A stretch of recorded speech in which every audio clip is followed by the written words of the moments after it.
Finally Mirzapur का तीसरा season Amazon prime पर रिलीज हो चुका है और रात को देखकर 12 बजे रिलीज हुआ था, तब से अब तक देखकर मैंने अपनी पूरी आंखें काली कर ली, क्योंकि इस सीजन को देखने के लिए कम से कम तुम्हें 10 घंटे चाहिए और मैं नहीं चाहती कि यार तुम 10 घंटे वेस्ट करो। क्या तुम्हें ये 10 घंटे लगाने चाहिए, नहीं लगाने चाहिए, वो भी बताऊंगी। और क्या मिर्जापुर का तीसरा सीजन पहले और दूसरे सीजन से अच्छा है, ये भी आपको बताऊंगी। और साथ में मुन्ना भैया की कमी कितनी खली, सारी चीजें डिटेल में डिस्कस करेंगे। तो भाई साहब पहले चैनल ने सब्सक्राइब कर लो, वीडियो को लाइक और शेयर कर लो। हमारा हृदय कोरोना से भर आया है। कोरोना नहीं। हाय गाइस, मैं हूं सुहानी और आप देख रहे हो फिल्मी चाटगल। भाई साहब मिर्जापुर एक इमोशन है। जब मैंने इस वाले सीजन को देखना शुरू किया था ना, मैं सोच रही थी कि पहले दूसरे पार्ट से बढ़िया कॉमेडी देखने को मिलेगी, बढ़िया हमें वायलेंस देखने को मिलेगा और जो एक फ्लेवर क्रिएट किया जाता है ना मिर्जापुर वालों की तरफ से, वो देखने को मिलेगा। पर मिला क्या, बाबा जी का टुल्लू। हमें इस पूरे के पूरे सीजन को देखकर यही समझ में आया कि भाई महावाला कुछ ज्यादा ही सीरियस नहीं हो गया। चलो रे, मैक्सिको निकलना है। अबे मिर्जापुर बे। सारी चीजें मिर्जापुर की गद्दी और पॉलिटिक्स के इर्द गिर्द घूमती है। इस सीजन में वॉयलेंस भी ना नमक की तरह इस्तेमाल किया गया है। कुछ जगह पर जरा सा छिड़क दिया है, जैसे कि शुरुआत के दूसरे या तीसरे एपिसोड में वो एकदम गर्दन काटने वाला सीन हमें दिखाया जाता है। एक हमें गुड्डू भैया सिखाते हैं कि जिम के जो इक्विपमेंट्स होते हैं उनका यूज तुम किसी को मारने के लिए भी कर सकते हो। ये मतलब कुल मिलाकर 4 से 5 ऐसे सीन आपको देखने को मिलेंगे। बाकी पूरी सीरीज में हो क्या रहा है, लोगों के बीच कालीन भैया के प्रति सिंपैथी जनरेट करनी है बस। हो रही है भाई मीटिंग पे मीटिंग। 14 एपिसोड आने तक तो मैं ये सोच रही थी कि भाई यार बंद करूं क्या देखना, बोर कर दिया है इन्होंने। बातें हो रही हैं, इधर से उधर लोग जा रहे हैं, एक दूसरे से मिल रहे हैं, लेकिन कोई भी कैरेक्टर बढ़िया से एस्टैब्लिश नहीं हो रहा है, ना कहानी आगे बढ़ रही है, बस हो रही है तो सिर्फ मीटिंग। और हाँ, जो लोग एक्सपेक्टेशन लेकर बैठे थे ना कि कालीन भैया आपको इस पूरी वेब सीरीज में देखने को मिलेंगे, शेर वापस आ गया, उसका भौकाल मचेगा, तो भाई ऐसा कुछ भी नहीं है। कालीन भैया शुरू के एपिसोड में ही हमें पता चल जाता है कि भाई वो कोमा में है और उनको बेचारों को होश आते आते मतलब सही तरीके से उठने में लास्ट के कुछ एपिसोड में हमें दिखने को मिलते हैं।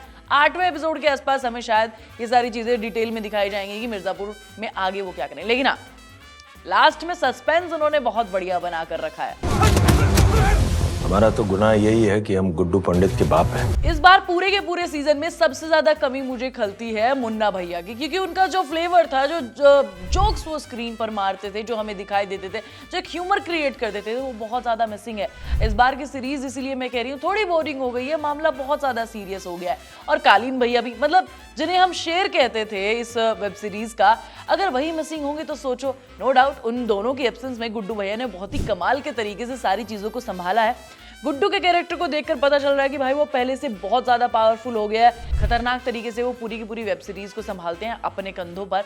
इनफैक्ट उनके कुछ बढ़िया सीन भी है, जैसे वो त्रिपाठियों की जो मूर्तियां लगी होती है, चौक बना होता है, उसको तोड़ते हुए दिखाई देते हैं।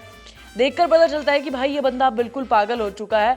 हाँ, वो बात अलग है कि ये बाहुबली बने घूमते हैं, लेकिन अपने पापा के कहने पर उनका स्कूटर थाने से लेकर घर तक छोड़ने के लिए चले जाते हैं।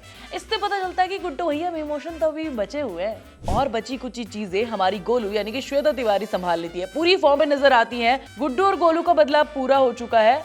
लेकिन अब बात है मिर्जापुर की गद्दियों की। बाहुबली की मीटिंग चलती रहती है, गुड्डू भैया मीटिंग का हिस्सा बनते हैं, तो पूरी सारी यही चीजें दिखाई जाएंगी कि भाई कौन बैठेगा मिर्जापुर की गद्दी पे। अब वेब सीरीज की कमियों के बारे में बात करती हूँ। एक तो मैं तुम्हें ऑलरेडी बता चुकी हूँ कि भाई मुन्ना भैया और कालीन भैया की थोड़ी कमी खलती है, लेकिन 8वें एपिसोड के बाद वो सारी चीजें फुलफिल हो जाती है। लेकिन एक जो सबसे बड़ी चीज मुझे लगी है, इसका स्क्रीन प्ले और कहानी मुझे काफी कमजोर लगी है। मतलब तुमने पूरे 4 साल लिए हैं इसको बनाने में, तो कुछ अच्छा तड़कता भड़कता लेकर आना चाहिए था। ये वो वेब सीरीज है जिससे ट्रेंड शुरू हुआ, लोग देखना चाहते थे सीरीज को, और इसने ना अब इस बार थोड़ा सा निराश कर दिया है। इस पूरी की पूरी वेब सीरीज का स्क्रीन प्ले बहुत कमजोर है। जितने भी साइड कैरेक्टर्स हमें दिखाए जाते हैं, मुन्ना भैया की बीवी या फिर शरद भैया या फिर इसके अलावा विजय वर्मा, कोई भी कैरेक्टर बढ़िया तरीके से एस्टैब्लिश होता हुआ स्क्रीन पर नहीं दिखता है, जो इस सीरीज की सबसे बड़ी खामी इस बार मुझे लगी है। मिर्जापुर में पावर हमेशा गद्दी की रही और मुकाबला दावेदारों का। तो भाई साहब हमारी उम्मीदें दरी की दरी रह गई हैं। हमने सोचा था कि इस बार गुड्डू भैया कालीन भैया दोनों आपस में भिड़ते हुए नजर आएंगे। ये सारी चीजें हमारी ना पूरी नहीं हो पाई। हो सकता है कि नेक्स्ट सीजन में हो।